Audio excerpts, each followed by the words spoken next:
why Soviet tankers loved the American Sherman, and how it outshined the T-34.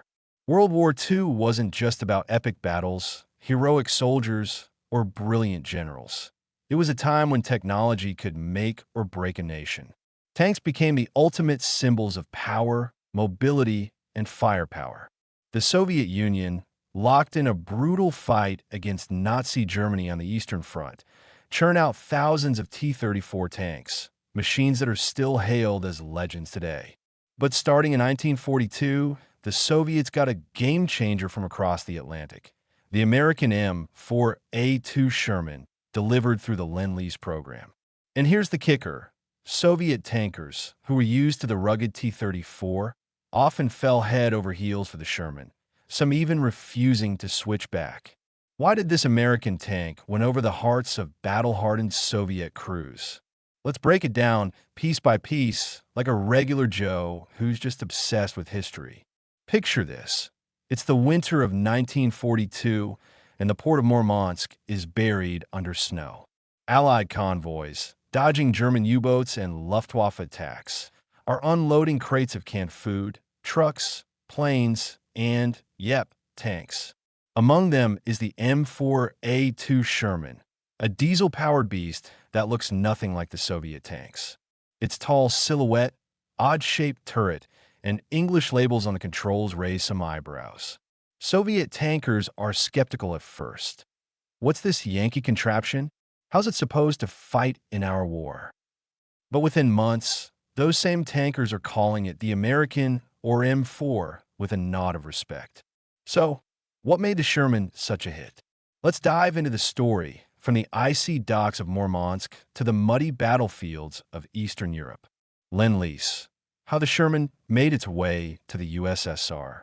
To get why the Sherman ended up in Soviet hands, we need to talk about Lend-Lease.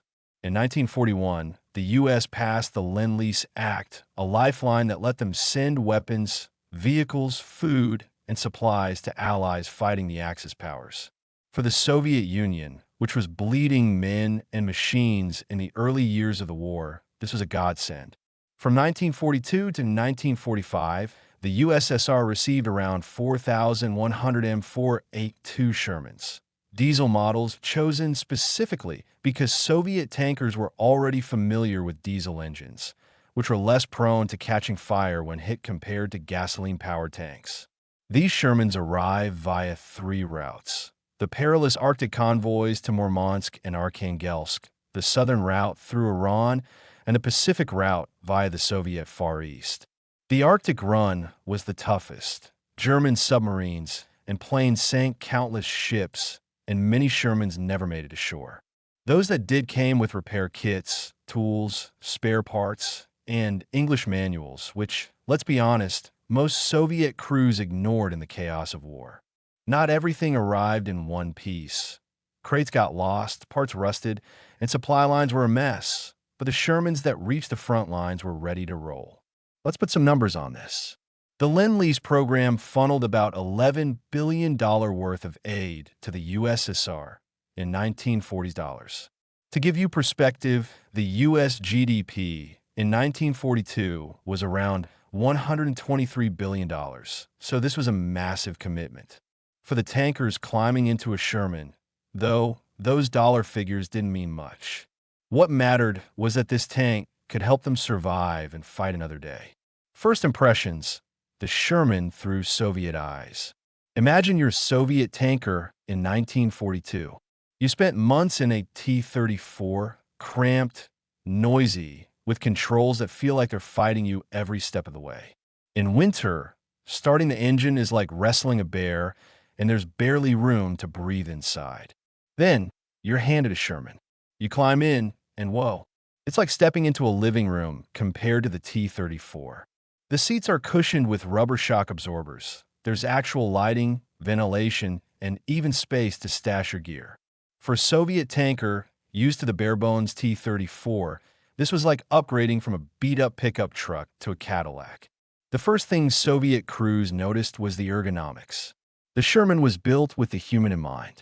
The controls were smooth, the gear shift was crisp, and the General Motors 6046 diesel engine, 410 horsepower, started up even in freezing Russian winters without much fuss.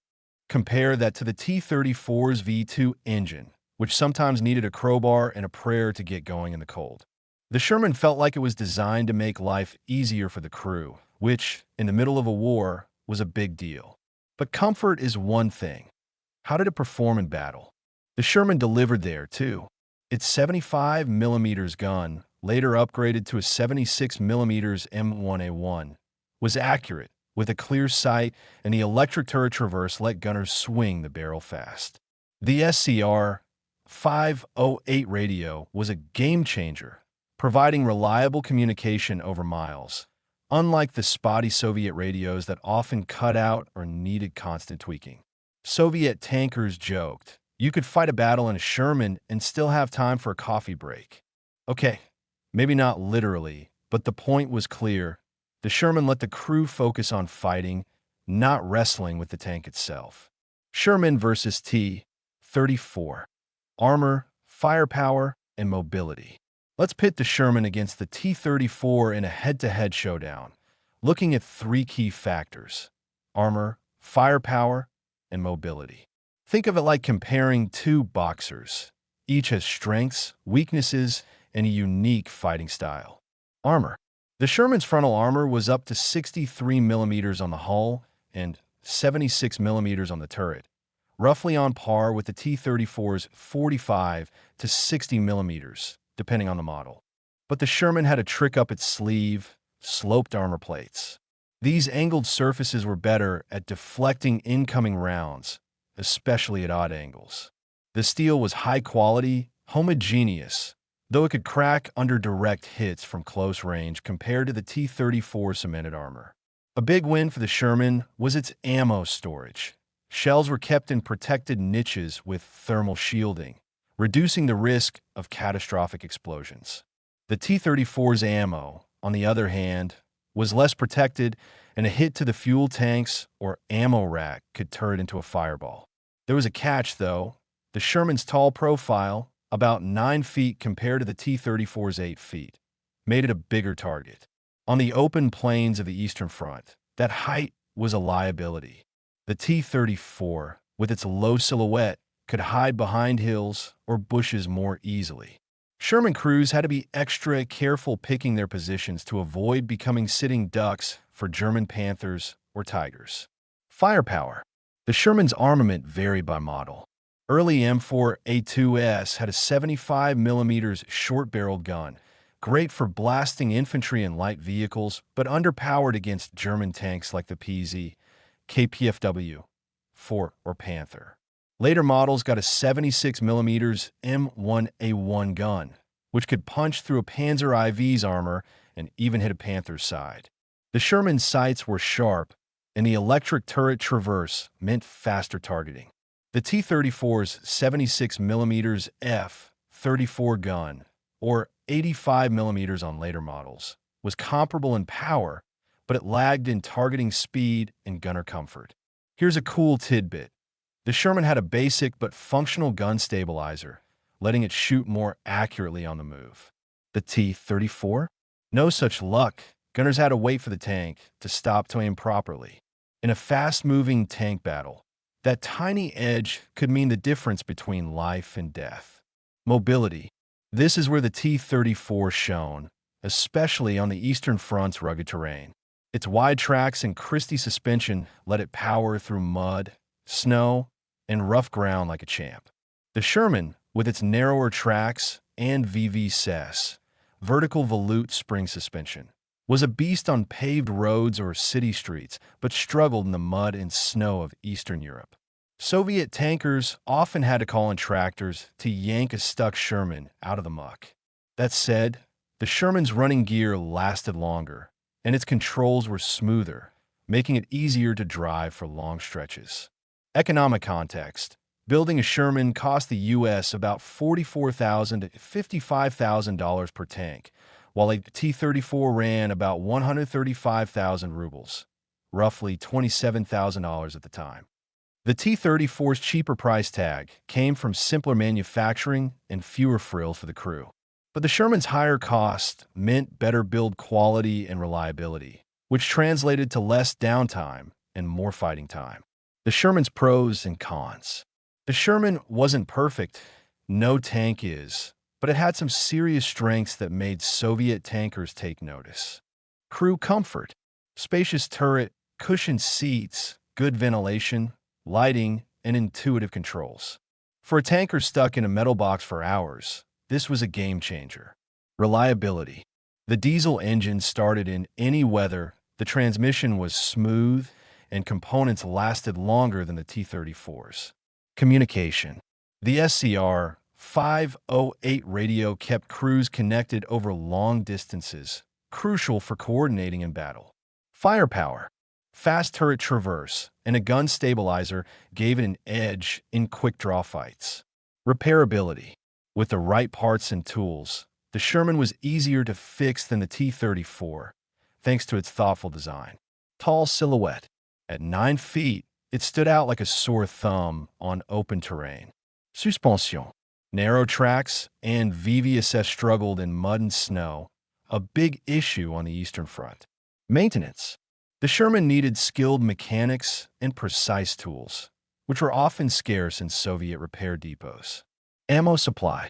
American shells weren't always available, and Soviet ammo didn't fit the Sherman's guns.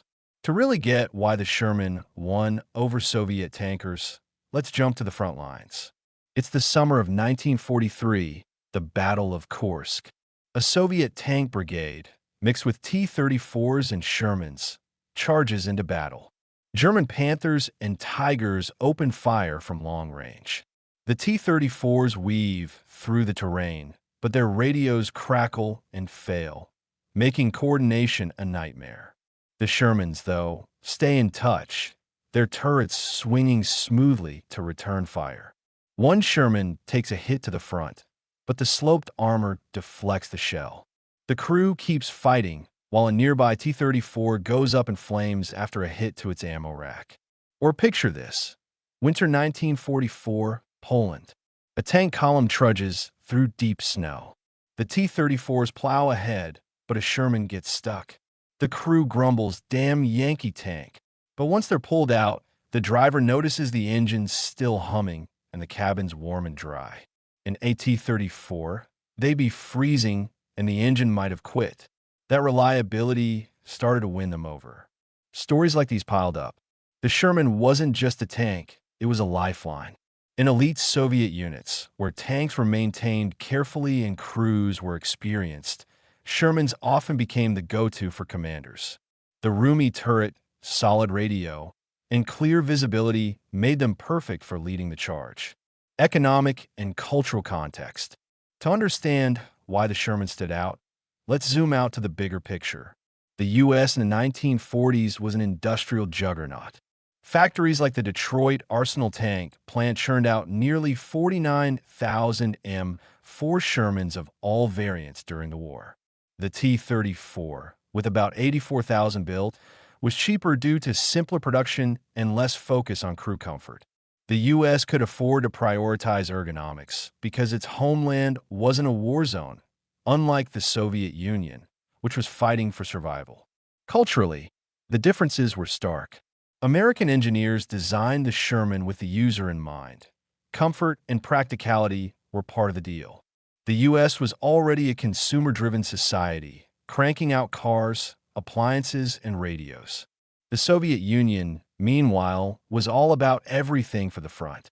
The T-34 was built to be cheap, tough, and mass-produced, even if it meant cutting corners on crew comfort.